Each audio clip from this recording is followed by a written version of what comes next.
গেল ৩১ March Donald Trump মন্তব্য করেন ২ থেকে ৩ সপ্তাহের মধ্যে ইরানের সামরিক অভিযান শেষ করবে যুক্তরাষ্ট্র। যুদ্ধ শেষ করার জন্য তেহরানের সঙ্গে আলোচনা বা কোনো সমঝোতার প্রয়োজন হবে না ওয়াশিংটনের। এখানে মার্কিন প্রেসিডেন্ট ইঙ্গিত করেছিলেন ১৪ থেকে ২১ দিনের মধ্যেই নিজস্ব লক্ষ্য অর্জন করতে সক্ষম হবে মার্কিন ও ইসরায়েলি সেনারা।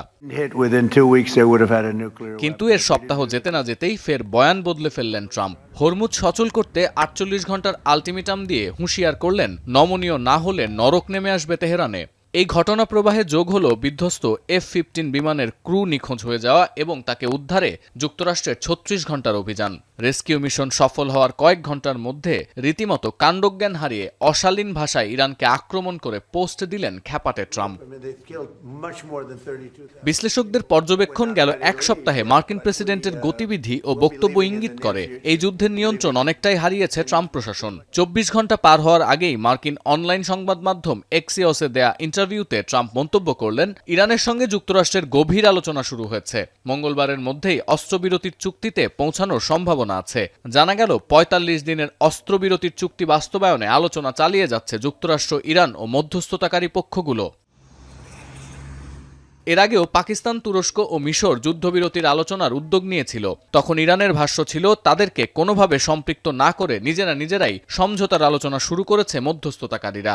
এখন প্রশ্ন ওঠে, অ্যাক্সিওসের সাক্ষাৎকারে ট্রাম্প যে দাবি করেছেন তা কতটা বিশ্বাসযোগ্য।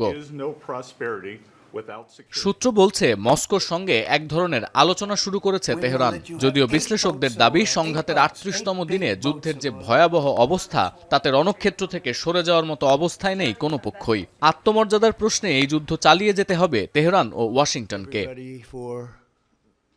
প্রথমত গেল জুন এবং এবছরের ফেব্রুয়ারিতে তেহরানকে আলোচনার টেবিলে ডেকে বিশ্বাসঘাতকতা করে ওয়াশিংটন। দ্বিতীয়ত গেল এক সপ্তাহে ট্রাম্প যেভাবে হুমকি দিয়ে যাচ্ছেন এর মধ্যে সমঝোতার কোনো পরিবেশ আছে বলে মনে করেন না বিশ্লেষকরা। কারণ মার্কিন প্রেসিডেন্টের দম্ভের সামনে কোনোভাবেই নতি স্বীকার করবে না ইরান। অসম যুদ্ধে যেভাবে প্রতিরোধ গড়ে তুলেছে ইসলামী প্রজাতন্ত্র তাতে জোর করে বা চাপ দিয়ে দমানো যাবে না তেহরানকে। তাহলে প্রশ্ন ওঠে, কেনই বা যুদ্ধবিরতি নিয়ে এমন আত্মবিশ্বাসী মার্কিন প্রেসিডেন্ট? প্রথমত হরমুজ সচল করতে না পারায় ট্রাম্পের উপর আস্থা হারাচ্ছে মিত্র দেশগুলো। সাধারণ জনগণ থেকে ডেমোক্রেট আইন প্রণেতা অনেকেই সরাসরি প্রশ্ন তুলছেন ২৮ ফেব্রুয়ারি ইরান আক্রমণের যৌক্তিকতা নিয়ে। প্রায় ৬ সপ্তাহে গড়ানো এই সংঘাত থেকে এখনো কি অর্জন করল যুক্তরাষ্ট্র তাও স্পষ্ট নয়। বিশ্লেষকরা মনে করেন এসব কারণেই যুদ্ধবিরতির প্রসঙ্গ টেনে ট্রাম্প বোঝাতে চাইছেন এই সংঘাতের নিয়ন্ত্রণ শুরু থেকেই যুক্তরাষ্ট্রের দখলে। সতীর্থ কর্মকার, এখন বিশ্ব। nuclear potential.